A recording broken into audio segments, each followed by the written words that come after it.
Hey, everybody, welcome back to the Leading from the Middle podcast. This is Kenny. This is the podcast for middle managers who want to develop themselves, develop their teams, and improve their results. I got to talk to the leader that has a fresh perspective on learning and development. Kelli Tinnin joined me today, and she's also the president and owner of Kellie Tinnin Consulting. Kelli talked about what does organizational change? How does that impact you middle managers and what do you do about it? How do you increase your employee engagement? How do you recognize that you have got some employee disengagement?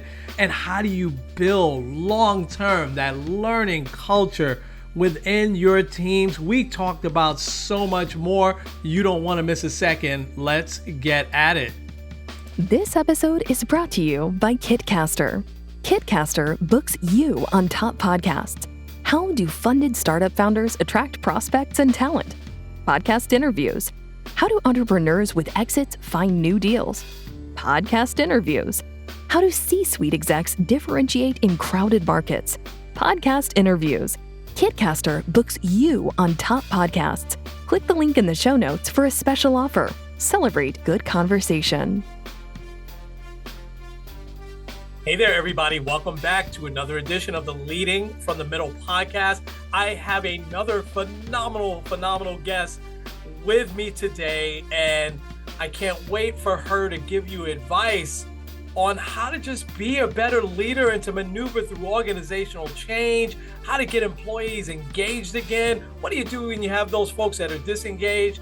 Man, oh man, she is an absolute expert on that and many more subjects. So let's just get right to it. She offers such a fresh perspective on learning and development.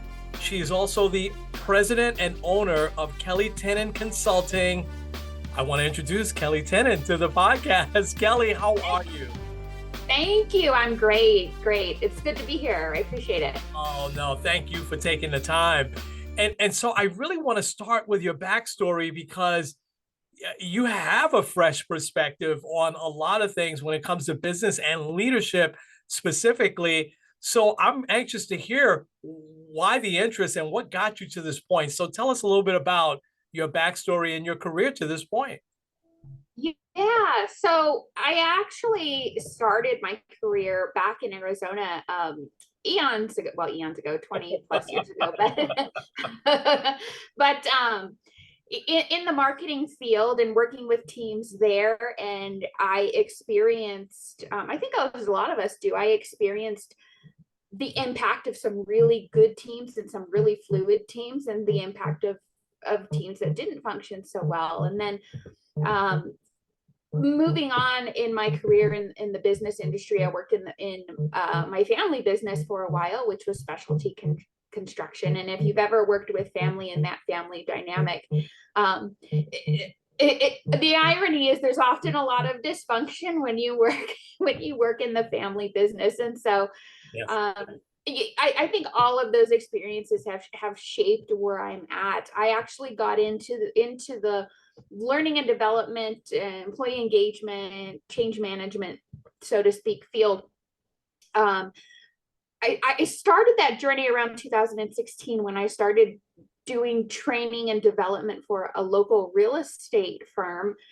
And I did a lot of training and development in that industry for several years before really deciding I wanted to diversify my own skills, and I wanted to be able to learn and become more well-rounded and learn about different industries, which is how I really ended up with my own learning and development consulting practice, which has allowed me to diversify my skills, learn from different people, learn about different industries. And you learn along the way that everybody has a little bit of similarity, and that there are some differences too, but it's you learn too that people aren't that different. Yeah. Wow. What a fascinating story. And I loved how you doing learning and development kind of opened your eyes to say, you know what, I need to well-round myself as well here, and that is so fantastic. I want to jump right into organizational change, and you help organizations through a lot of major changes. So, what Kelly are some of the things that leaders can equip themselves with to prepare for organizational change? Yeah, so I think this is a big topic right now, and I think it's really important. And I hate to go back to 2020 because because of the pandemic and everything, but I think the pandemic was what pushed a lot of us over the cliff. I think these changes were happening already, but at a much slower pace. And I think when that happened, it just scrambled the eggs. And I think people are still trying to figure out what that looks like after we're back to normal, so to speak, whatever our normal is now. Yeah. And so I think really what's important for organizations now is to understand that, hey, what the workplace was at that point in time is not what the workplace is today. And how am I going to adapt? I, the workplace hasn't changed much since the Industrial Revolution times, since 1920s ish.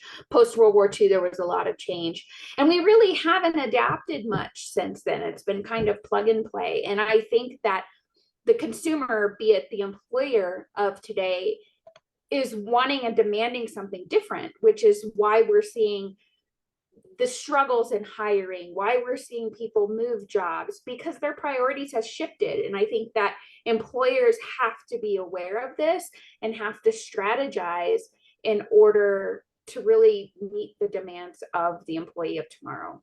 Yeah. Yeah. You said a lot there, which was also dead on. And that was a huge statement. You're the first I heard really kind of put it in that perspective that since the Industrial Revolution, right? Work has kind of been the same. I punch in, I punch out. Um, what's one or two other major changes that you're seeing organizations do right now? And highlight a few organizations that you've seen really do it well, especially getting that message down to leaders to implement these major changes that we're going through right now. Yeah. So, I think I I think in the workplace, leaders are recognizing that things like transparency is really important. And when I speak of transparency, I don't mean like we're just going to tell everybody everything, Yes. but being open to sharing, hey, this is what's going on in the department. This is what's going on that's going to impact you. What do you think? How can we collaborate? And I think organizations that can really kind of level the playing field, so to speak, I think are doing that really well. I have a client right now, and they're on the smaller side, but their team does that really, really well. They all come together and discuss decisions and make decisions. And I think they do that from the approach of being able to really challenge their thinking to produce better outcomes. And they seem to be able to do that really well in terms of their communication and transparency. Yeah, I love that. And that I tell you, I think you nailed the top thing, the transparency thing. And for so long we've always, and you're right, right. There's going to be just certain things that you're not going to be able to share, but I think the companies that are really open about where they're going and what their priorities are, and to be able to filter that down, I think has been the companies that are really setting themselves apart these days. I think you nailed that exactly right. And I think it ties in what I want to ask you about next because you really have some phenomenal thoughts and ideas on employee engagement. You're really passionate about that and passionate about why in the heck do we have disengaged employees and what can we do about that? So let's start with employee engagement first. What are a few things that you see leaders or you advise leaders to do to dial that back up? Yeah, absolutely. And it's interestingly enough, there's a stat out there, something like only 20%, 20-ish% of employees are engaged in their job. And Wow, that's a low number. Wow. yeah. And so that's 80% of people who are just out there floating, like just doing day to day what they need to do to get by. And I think about oftentimes, what could we do if we could shift that needle even 10%? Because I ultimately do think that people want to be there. They want to work and support a mission. And I think leaders that can help be transparent and wrap people into that whole idea will really help move people forward. I think one of the biggest things for leaders to help promote that type of culture is to really have the self-awareness that, I don't know everything. And there's a reason that I have employees, and there's a reason that I have a team. It's because I don't know everything. And so I have to be able to lean on people for their expertise and to help me see my blind spots when I'm not seeing something. I'm a big fan of Adam Grant, and he talks about thinking differently, and how can we have people on our team and create that safe space to challenge our thinking and to ask those questions to help us produce better outcomes.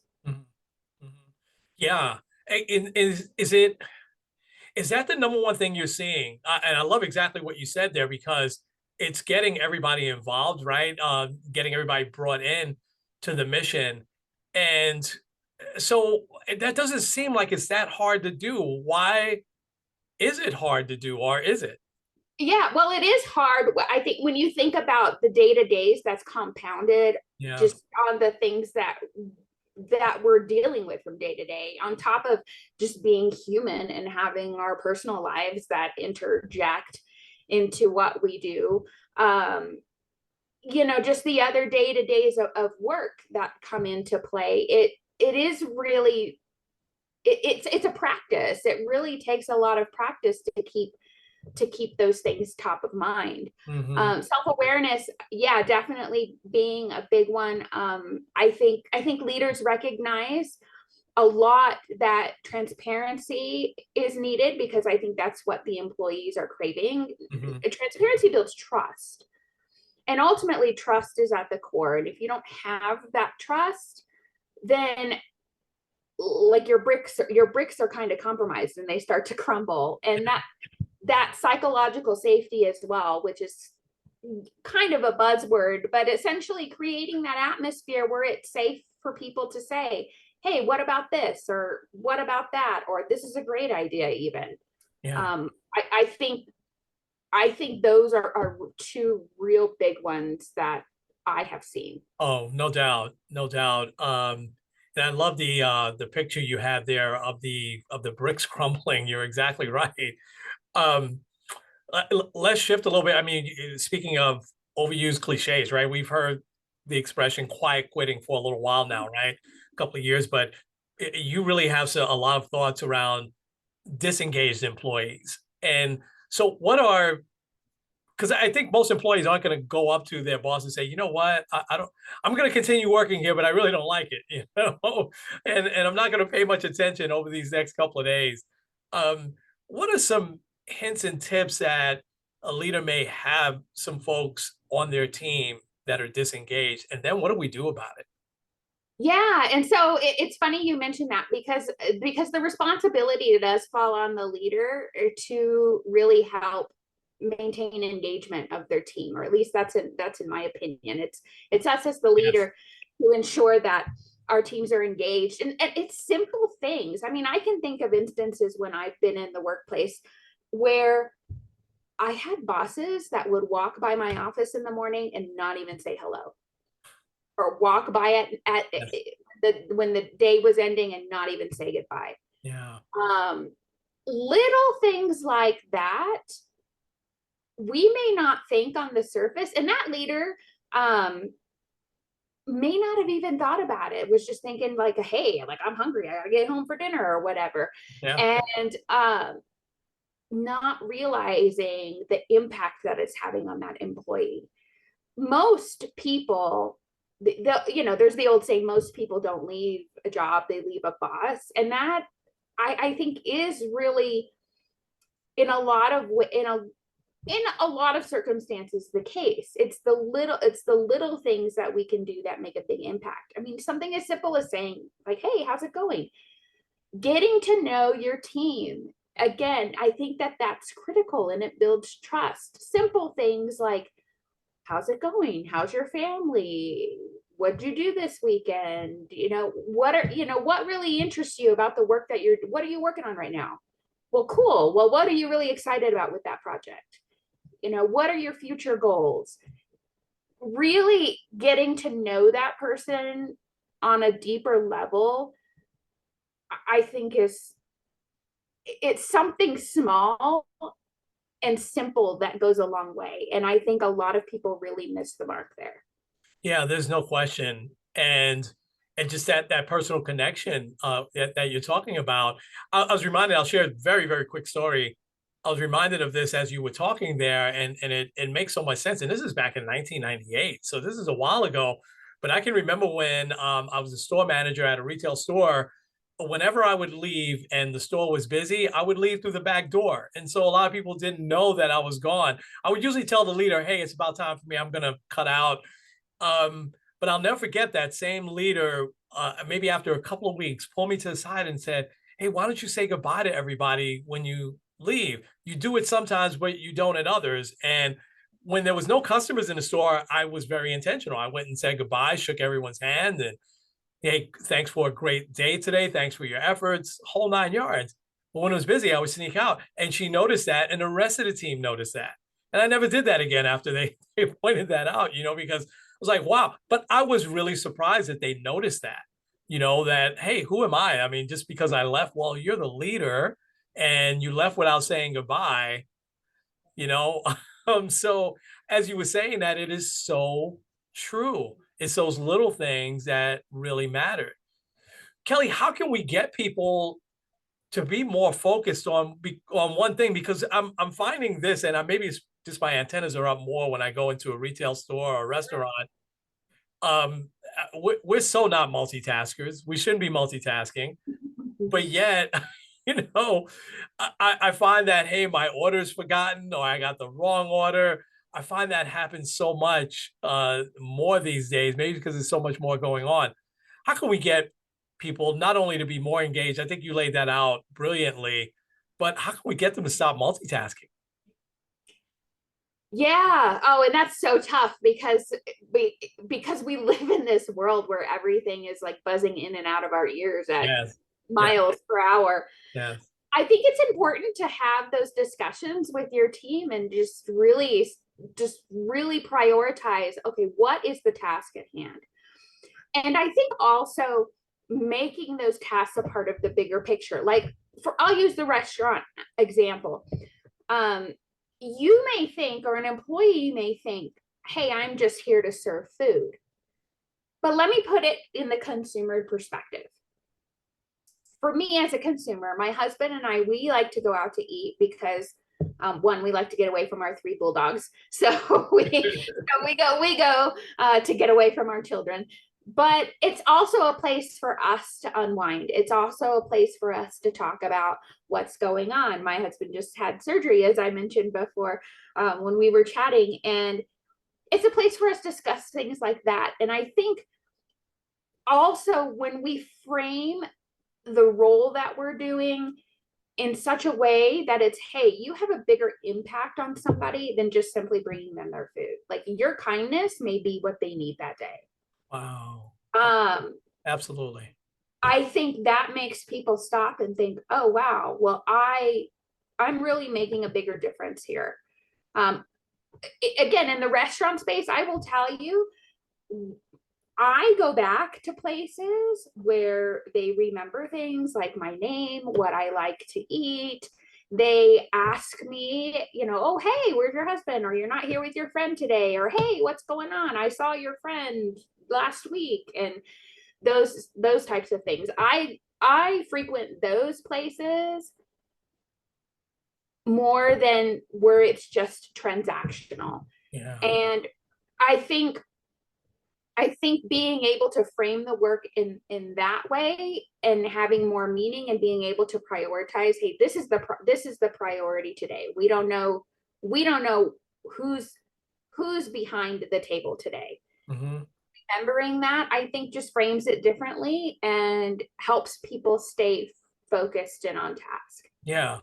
I love that, and you're so dead on, and because I think that could be a reason, right? That folks may not think that their position is that important, but you just laid out that how important is it for us that work really hard and like to enjoy a nice meal out with our spouses or whoever, and we want it to be right, and if you lay it out like that, then that waiter or waitress really knows, and their job is vital. It's crazy important. But if you lay it out like that, there's more of a focus. Is, you know what? Let me focus in on my table number 5 or whatever, so I can get this right and nail it for them. I love that. I love that. Absolutely.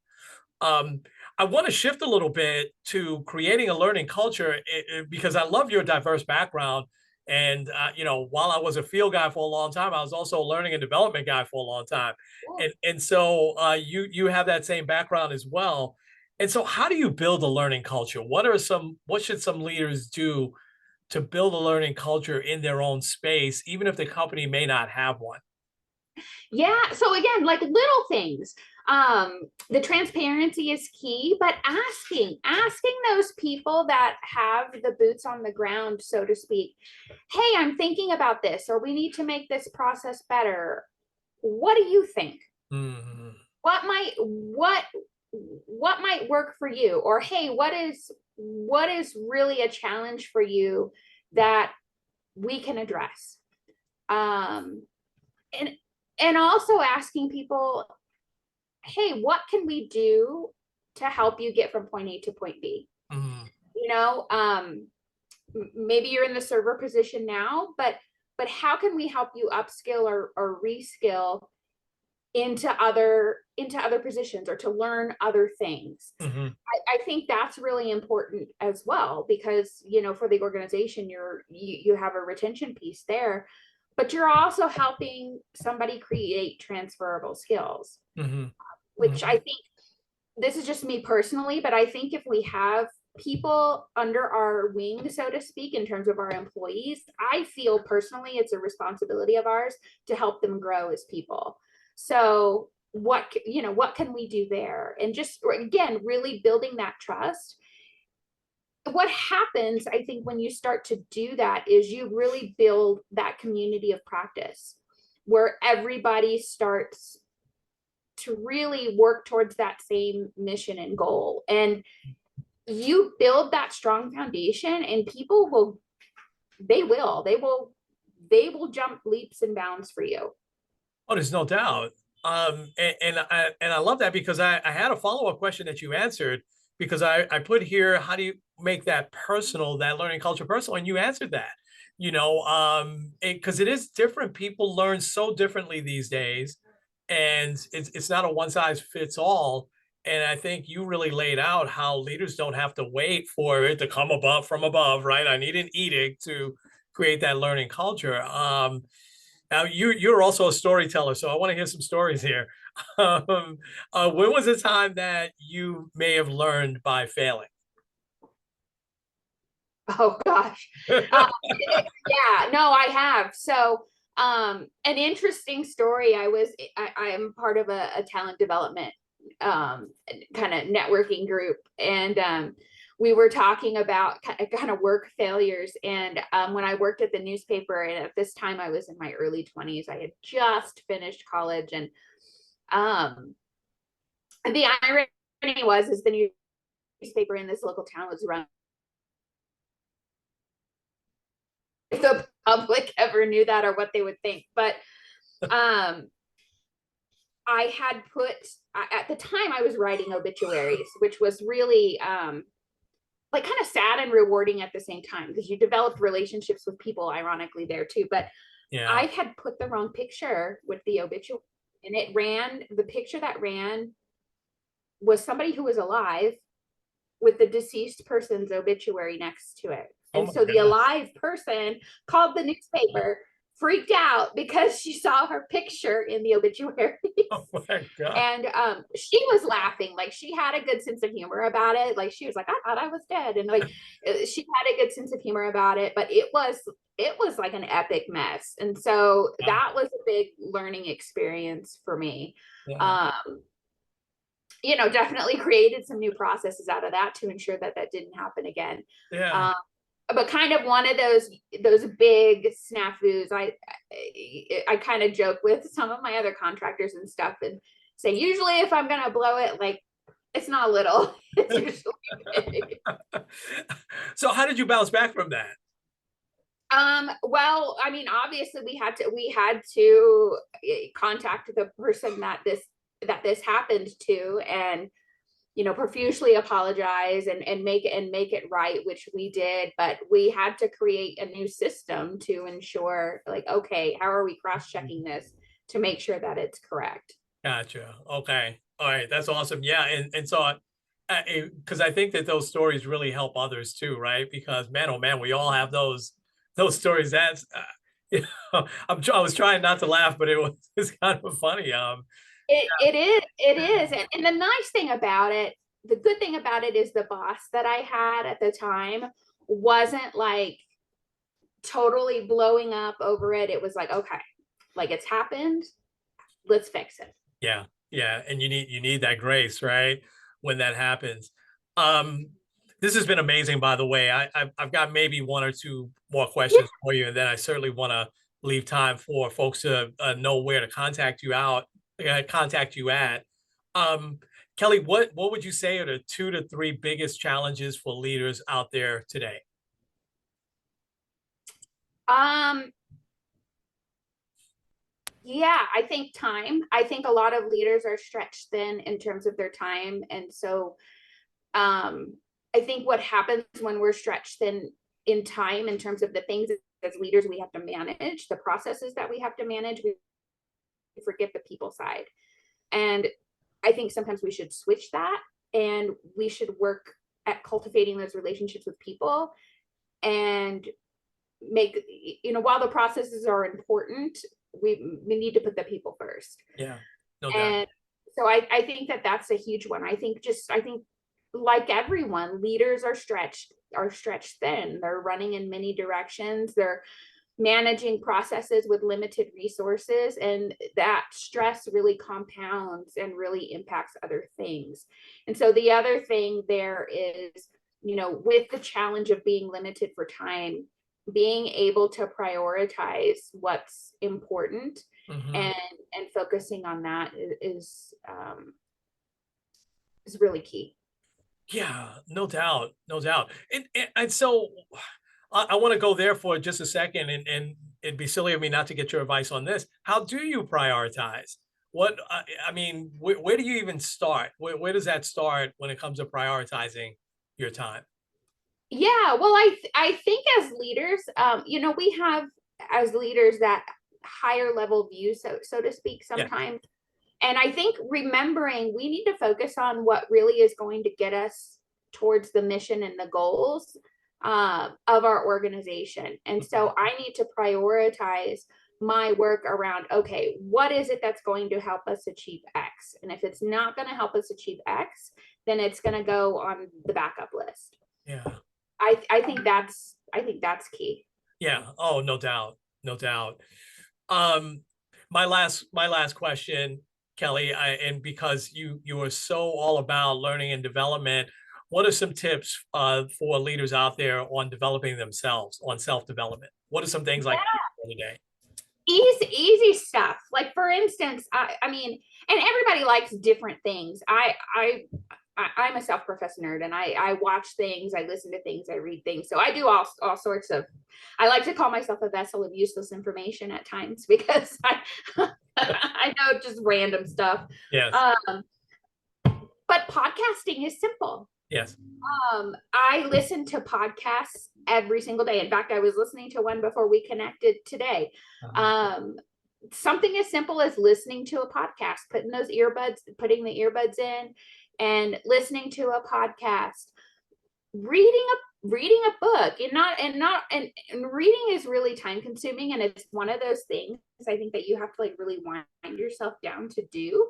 And not everybody can do that as easily, including myself. But hey, I'm just going to read 5 pages. I'm going to read 5 pages a day, or 5 pages in the morning, whatever that looks like. That's something that's really simple to do too. Not everything has to be like a sit down class. Not everything has to be some sort of formalized training. You can learn from on the cuff stuff. I can learn from watching a quick webinar in 15-minute increments. I can learn by listening to podcasts, which I find really useful. All of those things can help you develop professionally. Yeah. And aren't traditional classroom learning settings. Yeah, no doubt. And because a lot of leaders, especially in the retail restaurant space, I don't have the time, but you make the time, and those you can do while you're doing, that could be a multitasking thing, right? Because you can drive and listen to a podcast at the same time, you know. Awesome. Kelly, this has been amazing. What great advice that you have. You're doing amazing work. Please, please, please continue it. And speaking of which, how can people connect with you? Yeah, you can connect with me via social media. If you just punch in my name, Kelly with an IE, Tinnin, Tinnin, you will find me on social media. I'm on LinkedIn, I'm on Instagram. You can also visit my website, kellytinnin.com, and you can connect with me there, and you can find my social media there as well. Awesome, folks. I hope you do, because Kelly is so engaged in the workplace today, and what she talks about so many things that you can use, to move your business forward. So Kelly, I want to thank you again. This has just been phenomenal, great learning. This is one of those half hours that if people invest, they will get several nice nuggets that they can take back into their businesses. No doubt about it. Yeah, I hope so. My goal is always for people to walk away with something tangible. So. Oh, no doubt. So let's leave it there, folks. This has been the Leading from the Middle podcast with Kenny and with Kelly. Say that fast 5 times. We will talk to you real soon. Kelly, thank you again so much. You're so welcome.